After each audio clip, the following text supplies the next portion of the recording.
লালমনিরহাটে কালীগঞ্জ উপজেলার হযরত খাজা আবুল শাহ চিশতি কোচবিহারের মাজার শরীফ আক্রমণ করে ভাঙচুর ও খাদেম জাহাঙ্গীর শাহ চিশতি ও তার পরিবারের ওপর হামলার প্রতিবাদে মানববন্ধন করেছে এলাকাবাসী। মঙ্গলবার দুপুরে মাজার প্রাঙ্গণে খাদেম জাহাঙ্গীর শাহ চিশতির পরিবার, মাজার ভক্তবৃন্দ ও এলাকাবাসী মানববন্ধনে অংশগ্রহণ করেন। মানববন্ধনে বৈষম্য বিরোধী কালীগঞ্জ উপজেলা ছাত্র প্রতিনিধি শেজ্জাদুল শীষ বলেন, মাজার ভাঙচুর ও ফ্যাসিবাদী কোনো কার্যক্রম মেনে নেওয়া হবে না। এ সময় খাজা আবুল শাহ চিশতি কোচবিহার মাজারের খাদেম জাহাঙ্গীর তার পরিবারের নিরাপত্তা চেয়ে মাজার ভাঙচুরের বিচার দাবি করেন।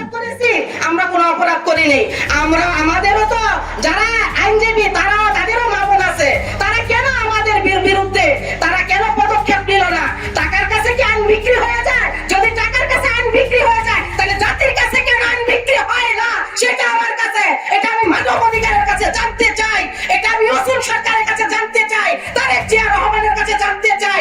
জনগণের ভোট দিয়ে এসে এমপি হবে, মন্ত্রী হবে, জনগণের উপরে কেন এত বড় নির্যাতন হবে? কোন কারণে নির্যাতন হওয়ার পরে কেন জনগণের কাছে সে ভোট দাবি করে? তারেক জিয়ার কাছে আমার এই দাবি, এই ইউসুফ সরকারের কাছে আমার এই দাবি। দেশের কাছে বিচার চাই। আমি নবমুসলিম, আমি কেন নারী অত্যাচার সইব? আপনাদের কাছে আমি বিচার চাই, কারণ আমি কি নবমুসলিম হিসেবে পাপ করছি নাকি? আইনের কাছে কোনো সংবাদ পাই না, আইনের কাছে কোনো বিচার চাই না।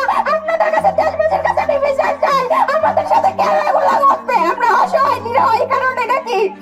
আমি আপনাদের কাছে বিচার চাই, দেশের কাছে বিচার চাই। আমি নবমুসলিম, আমি কেন নারী অত্যাচার সইব? আপনাদের কাছে আমি বিচার চাই, কারণ আমি কি নবমুসলিম হিসেবে পাপ করছি নাকি? আইনের কাছে কোনো সংবাদ পাই না, আইনের কাছে কোনো বিচার চাই না। আপনাদের কাছে, দেশবাসীর কাছে আমি বিচার চাই। আমাদের সাথে কেন এগুলো ঘটবে? আমরা অসহায় নিরহ এই কারণে নাকি? আমি আপনাদের কাছে বিচার চাই। আমার সর্বশেষ কথা, আমরা যেন সুরক্ষিত থাকতে পারি। আপনাদের কাছে আমার দাবি, আমরা যেন এরকম